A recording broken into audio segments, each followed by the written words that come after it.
What's going on, everyone? I'm your host, Kevin Munoz. This is the Leo Podcast Tech News episode where we discuss all things tech.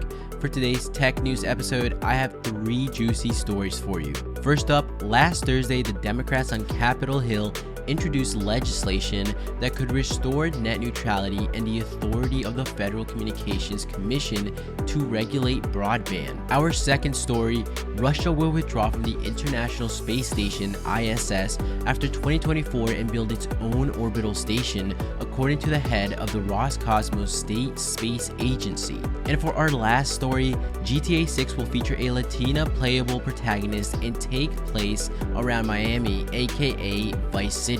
All this coming up on today's free episode. Today is Monday, August 1st, and if you want early access to episodes and bonus episodes, you can find that right now on our patreon.com/latinamericaneo, and if not, then enjoy this one.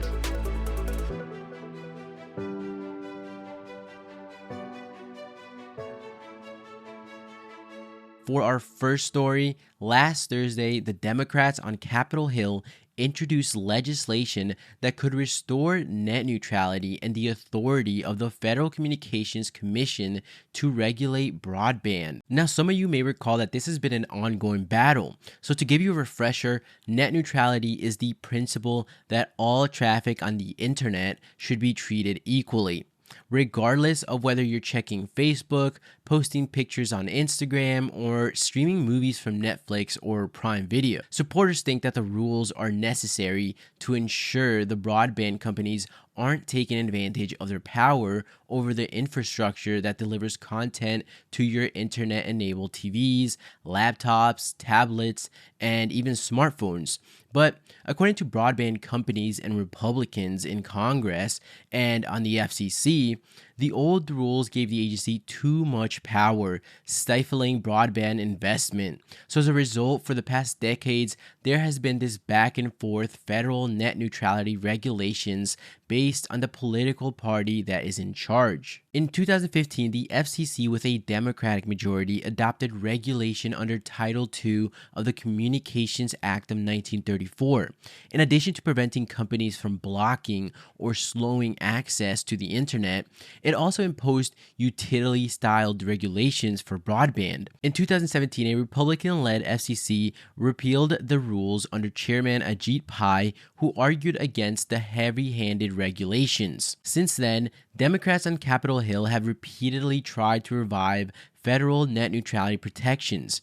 This included last-ditch efforts to reverse the net neutrality repeal by the FCC, but Republicans have opposed these efforts. The back-and-forth regulations was expected to continue with the nomination of Biden's pick to fill the 5th seat on the FCC, Gigi Son, a longtime net neutrality supporter and activist who advised former FCC chair Tom Wheeler, who adopted the 2015 rules.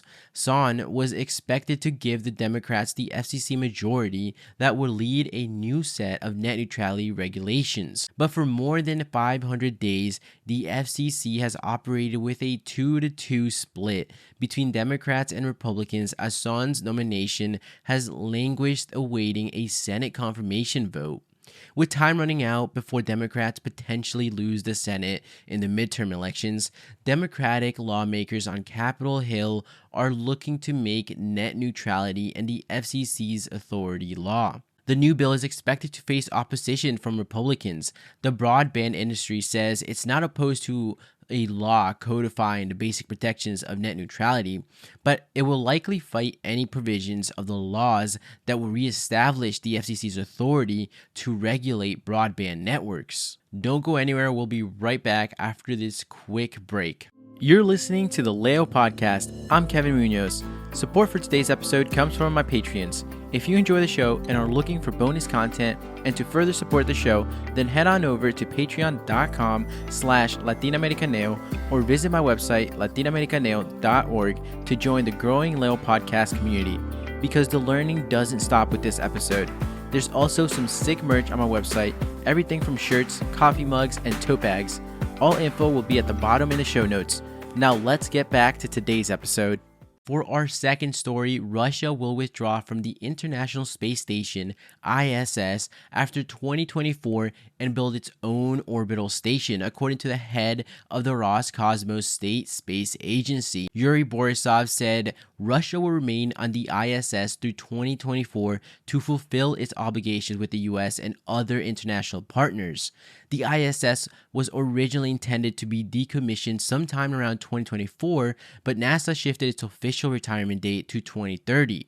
Roscosmos and the NASA set an agreement earlier in July to still continue to exchange rides for American astronauts and Russia cosmonauts aboard each other's respective launch vehicles. This obviously has to do a lot with the tensions around the long-standing US-Russia collaboration on the ISS beginning to mount when Russia invaded Ukraine in February, with public statements from former Roscosmos head Dmitry Rogozin seeming to threaten an end to cooperation as one potential outcome of US condemnation of Russia's unprovoked aggression. For our third and final article, Grand Theft Auto 6 will feature a female playable protagonist and takes place around Miami, aka Vice City.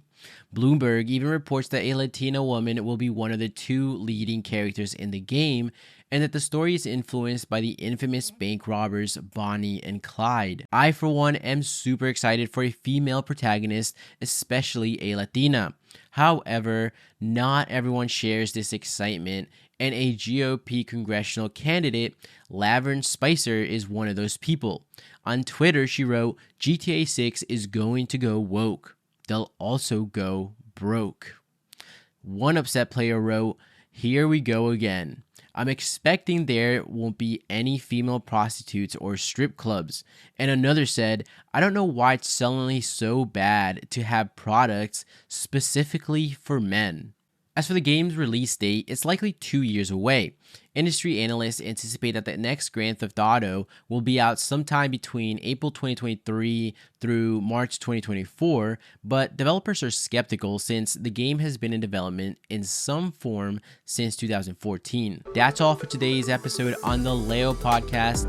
I'm Kevin Munoz, and as always, feel free to send me a message with your thoughts or with any interesting topic that you'd like to see covered. And for those of you on Patreon, I will see you on the bonus episode. Otherwise, I'll see you all in next week's episode.